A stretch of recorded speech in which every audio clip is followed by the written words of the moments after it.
Hi friend, good evening, नमस्कार, जय हिंद, जय भारत। कैसे हैं? उम्मीद करते हैं कि आप अच्छे ही होंगे। आज हम लोग जो बात करेंगे वो बात करेंगे कि आखिर समाज पर आज बात करेंगे कि समाज की आवश्यकता क्यों पड़ी और जो जातिवाद की अवधारणा कब से शुरू हुई। अभी वर्तमान में जातिवाद को समाप्त करने के लिए क्यों सरकार के द्वारा या सभी संविधान के द्वारा या फिर सभी स्तर पर समाप्त करने की बात की जा रही है। तो इसके बारे में आज हम विस्तार रूप से चर्चा करेंगे। तो बिना देरी करते हुए शुरू करते सेशन को। देखिए, क्योंकि अगर हमको समाज की आवश्यकता की समझना है तो हमें अभी नहीं समझ पाएंगे। हमें जाना हुआ कब में, जब मानव स्तनधारी जीव हुआ करता था उस समय वहां पे जाना पड़ेगा। क्योंकि मानव की जो उत्पत्ति हुई है ये माना जाता है कि मध्य अफ्रीका से हुई है। जो जिस मतलब कि उस काल में जो मानव को स्तनपायी जीव कहा जाता था। लेकिन हुआ ये कि उस समय मानव अकेला रहा करते थे। जब शुरुआती समय में जब मन की मानव की उत्पत्ति हुई उसके थोड़े दिन के बाद, मतलब कुछ दिनों के बाद मानव में थोड़ा मानव रूप धारण किए थोड़ा थोड़ा, तो वो अकेला रहा करते थे। और अकेला रहा करते थे तो वो बहुत सारी समस्या से उनको सामना करना पड़ता था। जैसे शिकार करने गए, क्योंकि उस समय तो जानते रहते कि खाना बदोश का समय था। सिर्फ वो लोग खाना पर शिकार पर निर्भर थे। खाना शिकार करके आते थे, खाते थे, उनको कोई मतलब रहता था नहीं दुनियादारी से। तो वह ये था कि उनको बहुत सारी समस्या का सामना करना पड़ता था। शिकार करने गए तो कभी कभी खुद को शिकार हो जाते थे। तो जैसे जैसे समय बीतते गया उनकी मानसिकता में जब विकास होते गया, तो उन लोग भी अब सोचने लगे कि अकेले शिकार करते हैं तो कभी कभी बहुत सारी समस्या से सामना करना पड़ता है। शिकार होता भी नहीं है, कभी कभी शिकार हो जाता है। तो ऐसा करते हैं कि उन लोग के भी मन में भावना उत्पन्न हुई कि ऐसा करते हैं कि क्यों ना हम लोग संगठित होकर शिकार करें। जिससे संगठित होकर शिकार करेंगे तो बड़ा शिकार भी होगा और हम उसमें समस्या का सामना कम करना पड़ेगा। तो चूंकि हुआ ये, तो सब सोचा, तो सब अब क्या किया कि समाज में सभी लोग मिलकर अब शिकार करने लगे। तो उसी समय से समाज की उत्पत्ति की शुरुआत होगी। आगे चलकर अगर हम देखें तो उसको धीरे धीरे धीरे धीरे धीरे धीरे धीरे धीरे आते चला गया जब क्या कहते हैं उसको, हेमोसेपियन काल आते आते मानव में थोड़ा मानसिकता में वृद्धि होगी।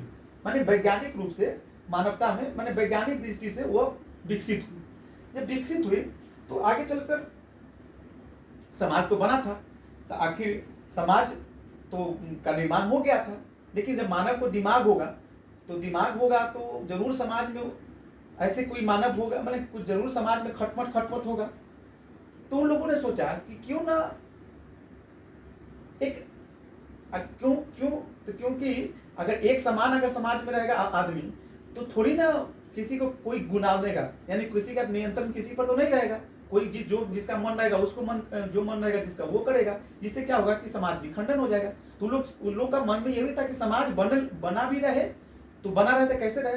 तो लोग एक वर्ग का निर्माण कर दिया, यानी कि जातिवाद जैसी अवधारणा को समाज में लिया। क्योंकि जातिवाद को लेकर कोई भगवान ही नहीं जाति ऊपर से बनाकर भेजे कि तुम ये जाति को, तुम भूमिहार हो, तुम राजपूत हो, तुम बनिया हो, तुम लोहार हो, तुम कुर्मी हो, तो कोई माने कि जो भी जाति पाति, जो तुम मुस्लिम हो, तो ये सब यहाँ पर ही, पृथ्वी पर ही इस सब की उत्पत्ति हुई है। और वो भी मानव के द्वारा ही हुआ है, कोई भगवान के द्वारा हुआ नहीं है। तो वह ये था कि सामाजिक व्यवस्था बनाए रखने के लिए जाति की आवश्यकता थी। जातिवाद जाति की अवधारणा को अपनाने लगा और जाति का जो आवंटन किया गया था वह काम के आधार पर किया गया था। यानी कि जो काम में संलिप्त थे, मिलित थे, उस काम को लेकर उस जाति उसे सूचित कर दिया जाता था। यानी कोई लोहार है तो लोहार में सूचित कर दिया जाता था, कोई व्यवसाय है तो उसको वैश्य से बनिया में सूचित कर दिया जाता था। कोई सैनिक मतलब कि सैनिक के रूप में है तो उसे क्षत्रिय घोषित कर दिया था। जो ज्ञानी था उसे पंडित घोषित कर दिया था, और जो इन सभी का सेवा करता था उसे क्षुद्र घोषित कर दिया गया। आगे चलकर चलते गई, फिर आते आते मध्यकाल आ गई। अब मध्यकाल में क्या हुआ कि जातिवाद एक ऐसा विषाक्त पैदा हो गया कि हमारे समाज को बनाए रखना नहीं, तोड़ने में भूमिका निभा रही है। क्योंकि इससे पहले हमारे जातिवाद को इसलिए अपनाया गया था कि ताकि हमारा समाज बनल रहे। अब इसलिए जातिवाद हमारे समाज के विषाक्त हो गई क्योंकि हमारे समाज को तोड़ रहा है। तभी जो जरूरी है कि समाज से जातिवाद को खत्म किया जाए, क्योंकि उस समय हमें समाज को एकत्रित करके रखना था, आज भी वही करना है। तो उस समय समाज को एकत्रित करने के लिए जाति की आवश्यकता थी, इस समय समाज को एकत्रित करने के लिए हमें जातिवाद की जो अवधारणा है उसको समाप्त करना है। क्योंकि अभी व्यक्तिगत हित भी है, तो आवश्यकता है कि जातिवादी खत्म किया जाए, जातिवाद अवधारणा जो है खत्म किया जाए। क्योंकि देखो, जाति जो एक ऐसा चीज है कि एक आदमी में विरोध पैदा कर देता है एक दूसरे के प्रति। जैसे मान ली कोई क्षत्रिय है, कोई भूमियार है, चाहे कोई यादव है, बनिया है, गैस है, ये सब अपने अपने जाति को लेकर उसको प्रदर्शन करता है, जिससे एक दूसरे में क्या होता है, संघर्ष उत्पन्न होता है। संघर्ष उत्पन्न होता है तब समाज संतुलित समाज को असंतुलित करने का काम करता है। तो इसलिए जरूरी है ना कि ऐसे जातिवादी अवधारणा को भी निपटाने जो हमारे समाज को तोड़ने की जरूरत है, तोड़ने में काम आती है। क्योंकि समाज जब तक बनल रहेगी तभी हमारा, क्योंकि गांव है, गांव जब तक बनल रहेगी, गांव में पहले समाज से गांव, गांव से क्या ये पोस्ट, यानी कि उसको क्या बोलते हैं, पोस्ट के बाद ब्लॉक, ब्लॉक के बाद जिला, जिला के बाद राज्य, राज्य के बाद ही देश। तो ये सब पर बनल रहेगा तब ना हमारा देश भी इकट्ठा रहेगा। तो इसलिए जरूरी है कि विचार जातिवाद अवधारणा को समाप्त किया जाए। इसलिए हमारे संविधान में भी कई सारी उपबंध भी किए गए हैं, जातिवाद को लेकर कई सारे हमारे संविधान निर्माता ने इसका उपबंध भी किए गए। हाल ही में सुप्रीम कोर्ट ने एक निर्णय भी दिया है कि अंतर जातीय निर्णय भी दिया। जैसे अगर हम संविधान की बात करें तो अनुच्छेद 17 में यह कहा गया कि अस्पृश्यता से विरोध संरक्षण, यानी कि कोई भी नीच जात है, माफ कीजिएगा, कोई भी वंचित जात है और वह जात को अगर कोई जाति सूचक का अगर प्रयोग करता है तो उनके खिलाफ कार्रवाई की जाएगी। जैसे कि मान लीजिए कोई चमार है, कोई दुसाध है, कोई डोम है, माने कोई निम्न वर्ग जो वंचित वर्ग है, अगर उनकी जाति को लेकर कोई अगर जाति को लेकर अगर कोई सूची करता है तो उसे उसके खिलाफ मापदंड अपनाई जाएगी, उसके खिलाफ दंडित किया जाएगा। ठीक है। और हाल ही में बात की जाए कि सुप्रीम कोर्ट में, तो सुप्रीम कोर्ट में यह निर्णय दिया था कि आखिर समाज में जातिवाद निपटाया कैसे जाए।